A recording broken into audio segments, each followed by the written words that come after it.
Well, hello Year 10. Welcome to our first online lesson. I was going to make you some PowerPoints and whatnot, and I thought, what do I really like doing? I really like talking, being a bit sarcastic, using lots of lovely coloured markers and drawing on the board. So I bought a whiteboard. I ordered one to come to my house. It turned up, the delivery man said, "Oh, this is what you want in a time like this, not toilet paper." I was like, no, I want a whiteboard. So here we are. So what we're going to do, kind of similar to how we used to have our lessons, is that I'll be here, hello, and you will be in your house, and I will draw some pictures of the poems, the lines in the poems, the picture game that we all know and love. You'll have some time to think, maybe make some notes on what quote it is, what technique it is, the analysis. You know the drill. It's the picture game. It's the picture game all in our own homes. And then I don't have to worry about anyone calling out and interrupting, because you can shout out all you like in your own home. I can't hear. So today we're going to start doing some of the family poems, because we only did the romantic poems. So what I want you to do is go get your anthology. Really hope you took it home. I'm going to read the poem to you, obvs. You can read along, that'd be nice. So go get your anthology right now. I'll wait. I'm still waiting. I'll have a little drink of my coffee, shall I? Here it is. Here's my coffee. Can you see? Can I interest you in a sarcastic comment? That's right. Okay, have you got your anthology? You got literally like 1 more minute to get it, because you're going to probably want to read along, maybe make some annotations, although you might want to make rough annotations on a bit of paper and then transfer them neatly to your anthology. You know the drill. Okay, 3, 2, 1. Okay, so today we're going to do the poem Walking Away. We're going to do Walking Away. It's a family poem, one of the family poems, so you best find that poem in your anthology. Walking Away, find it, go.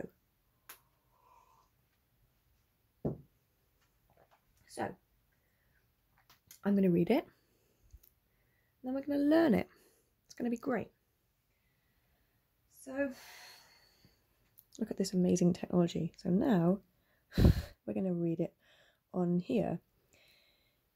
If you haven't got your anthology, I'm going to read it to you. You might read it twice.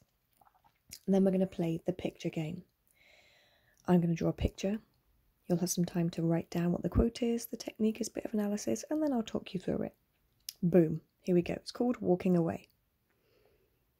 It is 18 years ago, almost to the day. A sunny day with leaves just turning. The touchline's new ruled since I watched you play your first game of football, then, like a satellite wrenched from its orbit, go drifting away.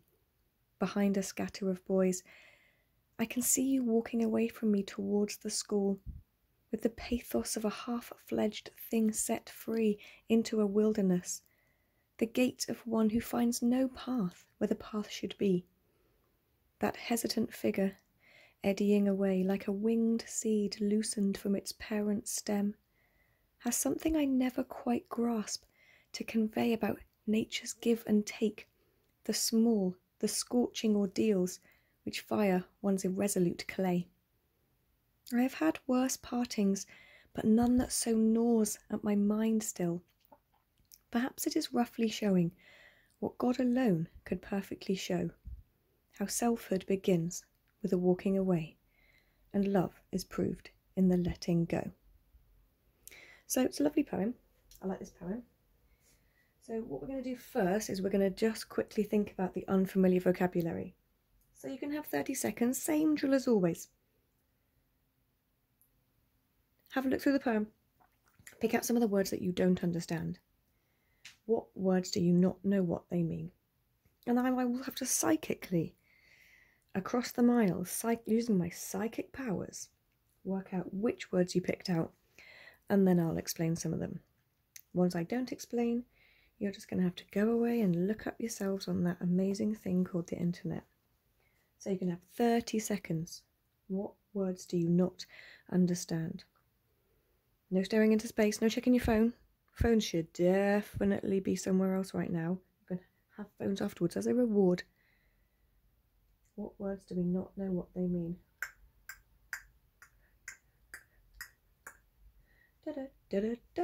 Boo! Okay, you're out of time. So, some of the words that I think you might not understand are, one of them is probably this one. Wrenched. I have a feeling this is a word that you don't know what it means. Any guesses? Oh, silence. It's like the perfect class word. Wrenched. What kind of word do we think it is? Wrenched from its orbit. What kind of word do we think it is? You are right. It is, of course, a verb. The verb to wrench. But what does wrench mean, to wrench something? What does it mean when something is wrenched? And it means to be pulled away. Normally quite violently. If I wrenched something out of your hand, if you had your phone in your hand in a lesson, I came and wrenched, it's like to snatch it. Yeah, another thing is, it means to snatch. If something is snatched away, it is wrenched.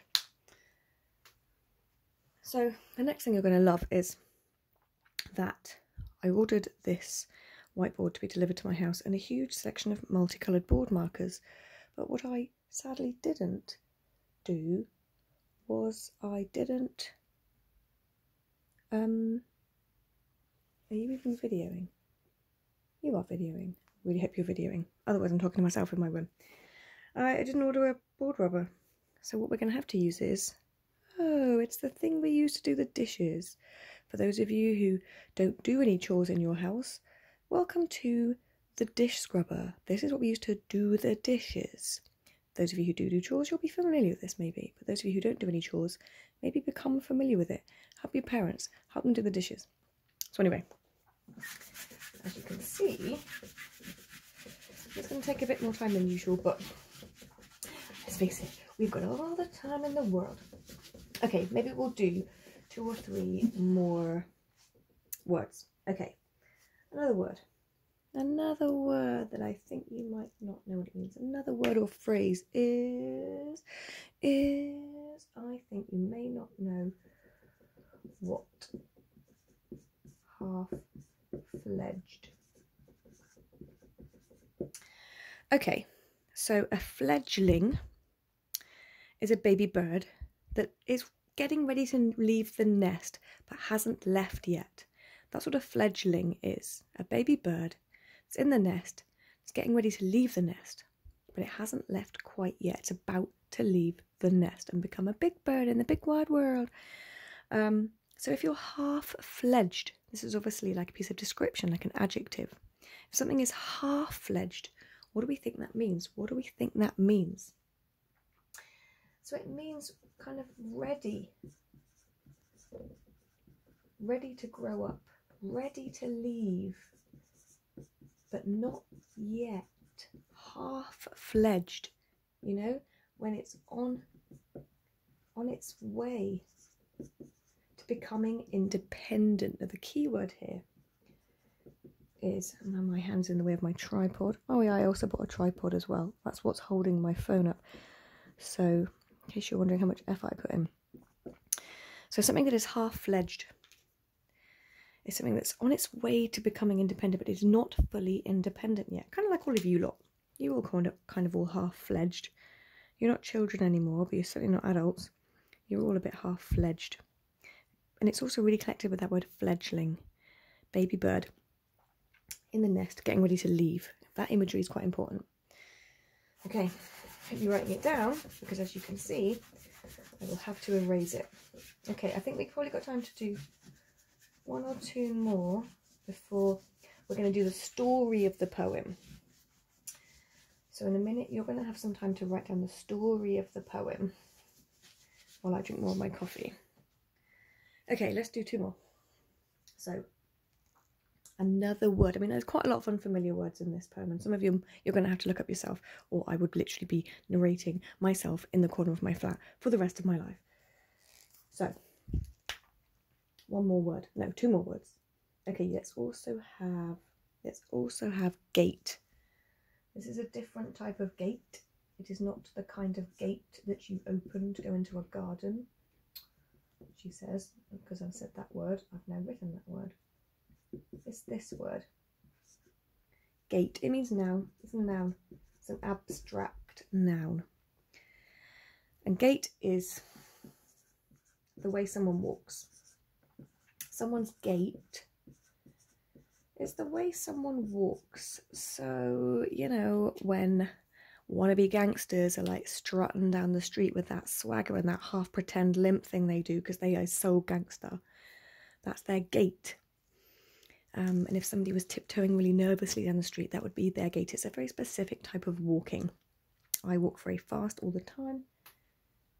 Some of you walk exceptionally slowly to your lessons like you are trapped in quicksand.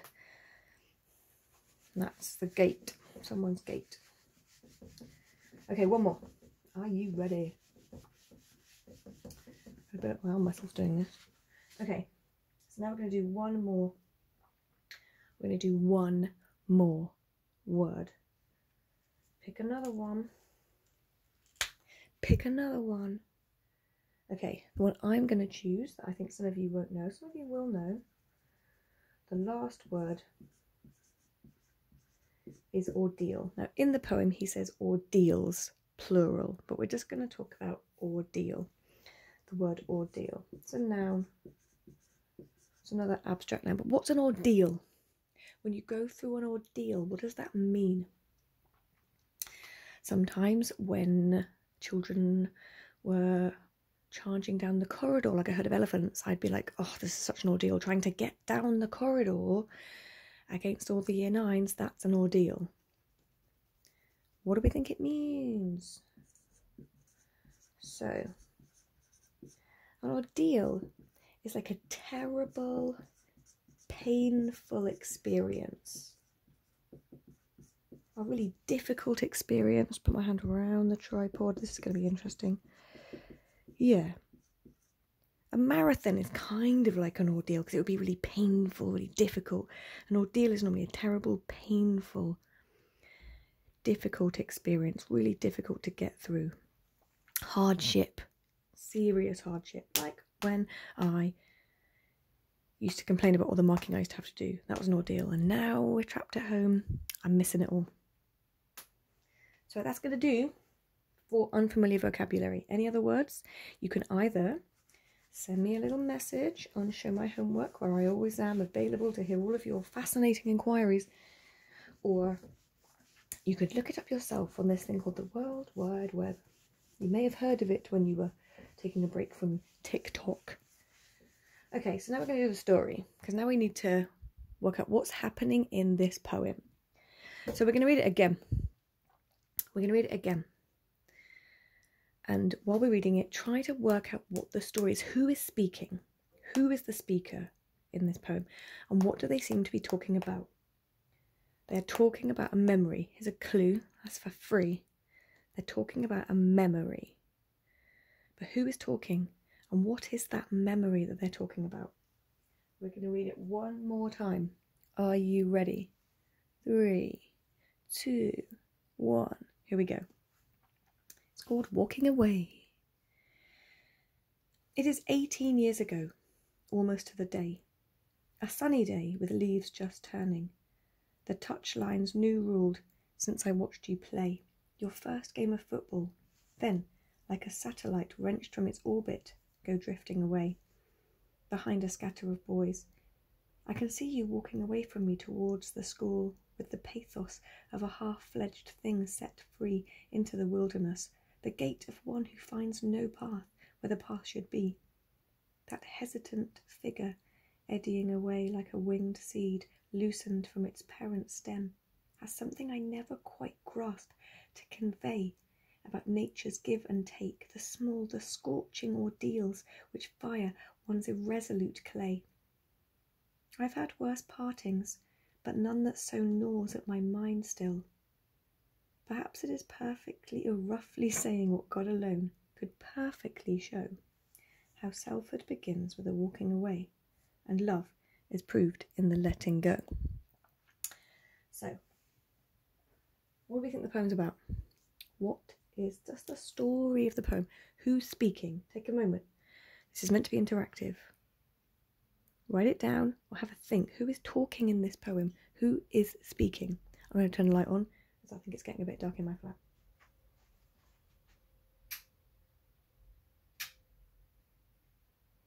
A bit more light. Okay, so in the poem, who's speaking? Okay. So number one, a father is speaking. So the speaker is the father, the speaker is the dad. And he is recalling a memory. He's recalling a memory. And how long ago was that memory? How long ago was that memory? 18 years ago. Because he says it is 18 years ago. Think about why 18 is quite so significant. So he's remembering this memory. And he remembers, have a think, look at it, look at the poem. Your first game of football, then, like a satellite wrenched from its orbit, go drifting away. Who's he talking about? What was that memory? So he remembers watching. Who was he watching? Think. Who was he watching? His son. As a little boy. Playing football.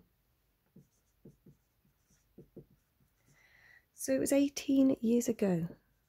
And he remembers that day when his son was just a little boy. And he remembers watching his son as a little boy playing this game of football. I have to rub this out. And then what happened? Look at the poem. What happened at the end of the game of football? Because that's what's important. It isn't the game of football. It's what happened afterwards. What did his little son do 18 years ago? What did he do? He said, I watched you play your first game of football. Then, like a satellite wrenched from its orbit, go drifting away behind a scatter of boys. I can see you walking away from me towards the school. So this memory is painful to the father for a number of reasons. But why? Why is it so painful? It wasn't because he was being forced to watch football, which, as we all know, is terrible. And they're all paid a shocking amount. Why is that memory so painful to him? Have a think while I rub this out with my dish scrubber. Why is that memory so painful to him? Okay, so the memory is painful. Nice. Because his son walked away from him. What's the poem called?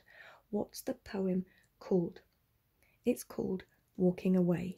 That's what the poem is called. That's literally what the poem is about. Walking away. Because his son walked away. Because that's what kids do. He finished his game of football and he went off with his friends because he was becoming what? Think. Half-fledged thing. What was his son becoming? Think of a word. What word am I going to say? Come on. His son walked away because he was becoming what? What's the word I'm going to say? It's a key word.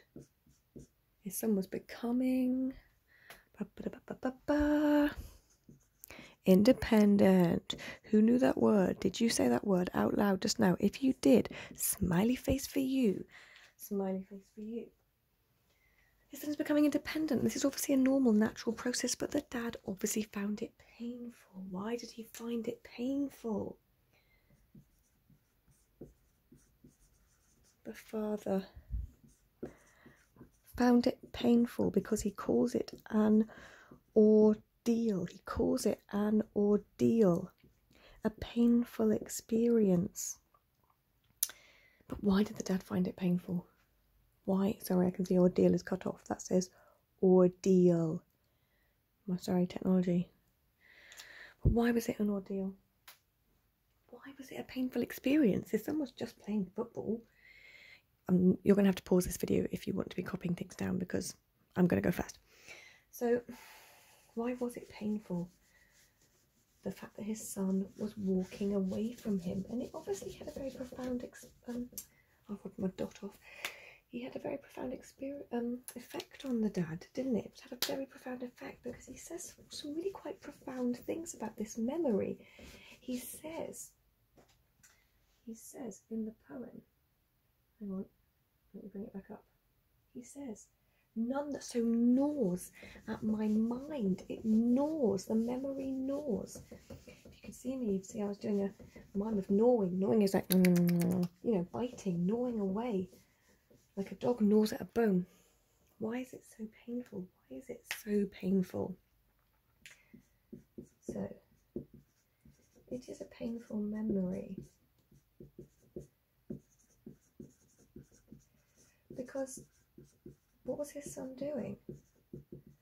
When your children start to walk away from you, then what are they starting to do? And this can be a very difficult process. This can be a difficult thing for parents to grasp when you've always been their little baby and you've been so dependent on them, and you come running to them as soon as you scrape the tiniest bits of your knee, or your brother stole my toy, mummy. And then, you know, slowly as time goes by, you need them less. You need them less because his son is growing up. And what does he realise? What does he realise? By the end of the poem, he realises there is something that all parents must do. Look at the last line of the poem. It's a very profound line. It's a beautiful line. He says, love is proved in the letting go. What does that mean? Love is proved in the letting go. He realises that all parents must do what? And this is true. All parents must let their children go. You know, when it's time, it's a natural process. They must let their children go. And he is sad about this. But he also says love is proved in the letting go. It's quite a beautiful poem. It's a good poem, I like it. So, I think that'll do for today, because otherwise it's going to be a really long video and I'm going to have to talk for a really long time. And I just bought this new game, Animal Crossing, and I really want to go play it for a while because I've been doing work all day and replying to all your messages and showing my homework and marking your work. And I think it's probably enough. So, I forgot even to write. Just a reminder, this is the poem we were doing. As we remember the amazing illustrations. I wish you guys were here to do it better. So we've done some of the unfamiliar vocabulary. We've done the story. We've talked a little bit about the meaning of the poem. It's a cool poem. I like this poem. So next lesson, that's when we're going to play the picture game. We were going to play it today, but I didn't realise how long it's going to take me to do this much. It's quite impressive being able to do it without any interruptions. But, you know, I do miss the same 5 people from our class putting their hands up, and then the same group of you trying to avoid my eye in case I pick you. So yeah, that'll do. Next lesson, we're going to play the picture game. I will draw the pictures. They will be terrible. Feel free to laugh in your own home. And then we'll play the guessing game. Meanwhile, if you have any questions about this, the story, feel free to message me. And then once we've done another lesson on the key quotes, the techniques, etc., etc., then I'll set you some work on it. That was quite fun. Not nearly as much fun as I've been with all of you. But, you know, this is going to have to do for a while. Take care. Stay safe. And we'll be back for part 2 of Walking Away. Laters.